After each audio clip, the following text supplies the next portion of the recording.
পিচের কোনো অস্তিত্ব নেই, দেখে মনে হয় কাঁচা রাস্তা, ছোট বড় খানাখন্দে ভরা, বড় বড় গর্তগুলো যেন এক একটি মরণ ফাঁদ।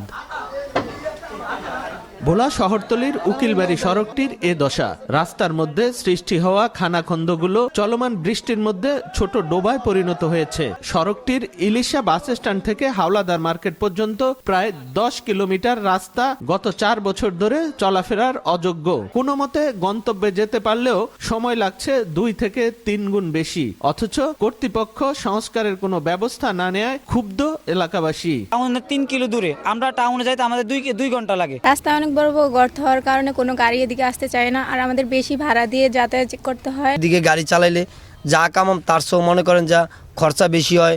ক্ষতিগ্রস্ত রাস্তা সংস্কারের জন্য প্রায় 200 কোটি টাকার চাহিদার বিপরীতে 2023-24 অর্থ বছরে এলজিডি বরাদ্দ পেয়েছে মাত্র 45 কোটি টাকা। বরাদ্দ পাওয়া সাপেক্ষে ব্যবস্থা নেওয়ার আশ্বাস এলজিডির। পর্যাপ্ত বরাদ্দ পায় আমরা চাহিদা ভিত্তিতে এবং প্রায়োরিটি ভিত্তিতে আমরা রাস্তাগুলো আমরা মেরামত এবং সংস্কার করার ব্যবস্থা গ্রহণ করবো। আমরা এখন জন্ম সনদ দিয়ে খোলো বিকাশ স্টুডেন্ট অ্যাকাউন্ট, নিজের বিকাশ নিজে কর। ভোলার 7 উপজেলার মানুষের চলাচলের জন্য স্থানীয় সরকার প্রকৌশল অধিদপ্তরের অধীনে 5,600 কিলোমিটার রাস্তা রয়েছে। এর মধ্যে পাকা 2,600 কিলোমিটার। দীর্ঘদিনেও সংস্কার না করায় প্রায় 1,000 কিলোমিটার চলাচলের অযোগ্য। নাসির উদ্দিন লিটন, সময় সংবাদ, ভোলা।